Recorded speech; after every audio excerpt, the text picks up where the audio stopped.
Welcome to Downshift. My name is Matt, and this is the Ford Raptor R, and it is the most hardcore off-roader that you can buy, depending on how you see the RAM TRX. And last week we did a full and comprehensive tour of all of the most interesting and cool features going on here, but today we've finished our week with the truck, and we're going to hit the highlights, the best and the rest, starting with the rest.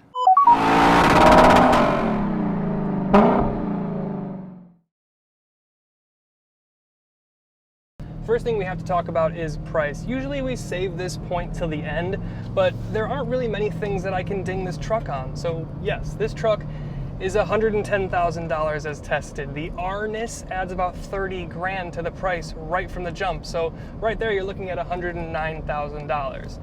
The good thing though is it comes with pretty much everything at that price. You're not going to be nickel and dimed for options, but the bad news is that the RAM TRX does start at $85K. You will spend more on options, but just something to be aware of, that you'll probably get into a TRX, or you almost certainly will get into a TRX for less money. And we've never spent a week in the TRX like we have with this Raptor and the base Raptor, but we have spent a day with one, and I have to say, even with the price delta, I think I'm leaning Raptor. Number two is the fact that you can't get your ProPower onboard generator on your Raptor R, which sucks because it's one of my favorite features of the past probably 5 to 10 years. And secondly, you could get it on the 3.5 EcoBoost Raptor.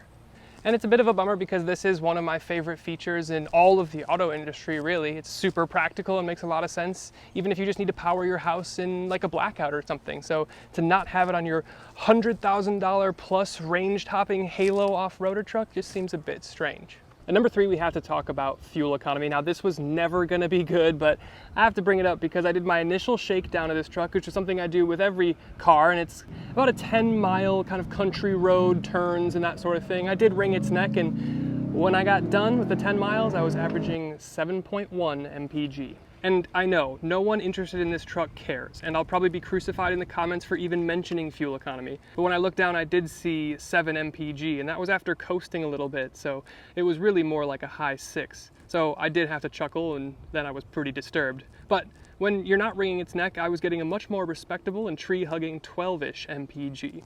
Which also sounds a little bit terrible, but this is a 700 horsepower off-road super truck on huge 37-inch all-terrain tires, and that's only 4 mpg less than my sub 300 horsepower Toyota 4Runner got, and that was on the highway, so everything in context. But those are the only places I can feasibly ding this truck on, so let's talk about all the great stuff.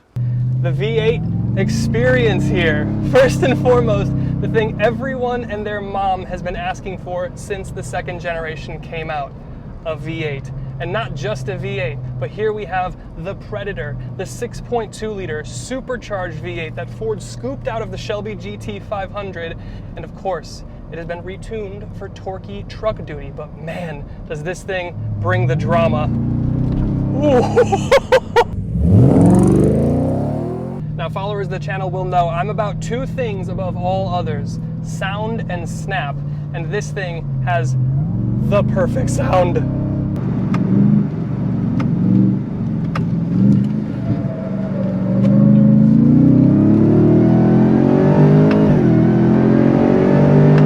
I will say I do wish it had a little bit more supercharger whine. I think you get that more from the FCA product, but this thing has plenty of tone. And then in quiet mode, if you don't want it to be roaring at everyone you drive past and yourself, quiet mode is actually legit quiet. But it's also got plenty of power to go along with the sound. 700 horsepower, 640 pound-feet of torque, and it is fast. 0 to 60 in 3.5 seconds, which is what Rihanna was singing about Lambo's doing in 2008. And now we're doing that in knobby-tired, off-road, full-size trophy trucks. The only downside, it's obviously incredibly thirsty. I've been kind of nursing it ever since my initial drive, and I'm just crawling up over 12 mpg combined. That's kind of what this truck is rated for. And if you care about this, the Ram does pack 2 more horsepower. But personally, I don't give a care about 2 more horsepower. This thing's also 400 pounds less than the Ram TRX. But what an engine. I'm gonna put it back up into sport. This is what the experience is about for the $30,000 extra.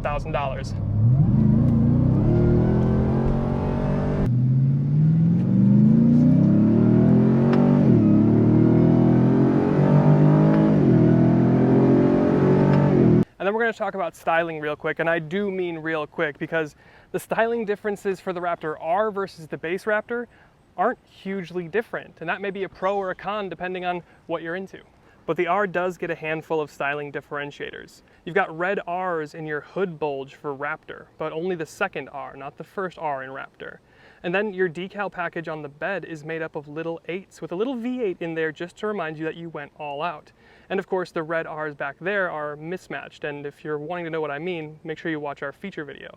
And of course this is the top trumps truck, so you're only getting it on the big 37-inch BFG KO2s. This thing looks absolutely ridiculous, which is of course kind of the point, but here and even in the EcoBoost version, it's still more instantly recognizable as something special than a RAM TRX. Of course, we all love the speed and power that you get here with the supercharged V8 from the Raptor R, but that's not even really the point here. What you have here is the ultimate expression of an off-road, high-power, closest thing you can get to a trophy truck, honestly. So yeah, it gets the big power, and it gets the big 37-inch tires, and the 17-inch wheels, so you have a combined 20 inches of sidewall. And that's great for getting over rocks, and you can also air down for a bigger footprint too. You've obviously got 4x4 and a low-range transfer case, you've got skid plates protecting everything underneath, you've got Fox shocks, which even have a red R and Raptor on them, super cool little detail. And you've got rock rails and running boards that even say Raptor. But then you get a more specific tuning for your GOAT modes with 7 dedicated different modes. 7! And of course you've got trail cameras, you've got hill descent, trail control, and trail turn assist. Plus you've got a rear locker, but again, use that trail turn assist sparingly as it is hard on your diff. I mean, to be honest, as long as this thing can fit down a trail, there's really not anywhere this thing can't go. And then we're going to talk about truck stuff. V8s and off-road performance is great and we all love it, and that's kind of the point of the truck. But every once in a while, you did buy a truck, so you might need it to do truck stuff. Well, your towing capacity here is up over the base Raptor to 8,700 pounds, and your payload capacity is 1,400 pounds. And the bed accessory package gets you the bed step, bed liner, tie downs, and lighting. But this one is missing the bed utility package, so you are missing the step, but weirdly, you still get the bottle openers on either side of the gate. What does that tell you? And just like all the sibling F-150s, you get all the best tech features in here too. You've got a fully digital instrument cluster and a steering wheel with more customizability than a BMW M car. And then you've got a 12-inch center infotainment screen. It's not the crazy vertical screen from the Lightning, but personally, I don't think you need that. You've got Apple CarPlay, Android Auto, 360 cameras, zone lighting, payload scales, etc. And of course, your fold-out center console thing, because sometimes technology is just as simple as making your life easier for the things you need to do. And number 7, we'll talk about the on-road experience. So the big story, and all anyone wants to talk about with this truck, is the big V8 and the big tires. But there's something arguably even more amazing going on here, and it's the ride. In the EcoBoost Raptor that we had, I thought that that ride was legitimately to be discussed in the same breath as something like a 7 Series or maybe even an S-Class. And the V8 here only adds about 200 more pounds to the truck, so the ride is, well, it's almost as good. I don't know if it's just the year and a half since we've had the 3.5, but I remember the 3.5 being a little bit softer, a little bit cushier. This is still very, very good. It's still top 3, maybe top 2 with the other Raptor, but it just feels like the EcoBoost was a little bit softer and squishier. But even with the 37-inch all-terrain tires, this thing drives so much better than it has any business doing. The steering has some feel. The damping is near perfect, and the power is predictable because there's not waiting for a turbo to spool up. It's just supercharger. And you get drama and sound from the exhaust, as we've seen. Or you can keep things really civilized and quiet if you so choose. But what an incredible job by the Ford team to have this truck as dialed in off-road as it is on-road.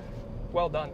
And 8th and finally, we're going to talk rear seats. And just like every other F-150 that comes in the Super Crew configuration, your rear seats are awesome back here. You have so much legroom and headroom, even me over a 6 foot. And you don't get the pano roof here, but I believe you can option it. And of course you get 2-level heated rear seats back here. Your seats fold up and down. You've got chargers, you've got vents, cup holders with thoughtful phone cubbies, and then more cup holders because why not?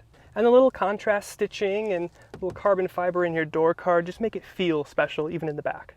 So that's the best and the rest of the Ford Raptor R. As you can tell through the course of this video, I am really, really impressed with this truck. I mean, to be honest, I was super impressed with the EcoBoost, the 3.5 V6. So the V8 experience here with the supercharger just kind of ups the ante. So really at the end of the day, the only question that I have is, can I swing it and Am I okay with the fuel economy?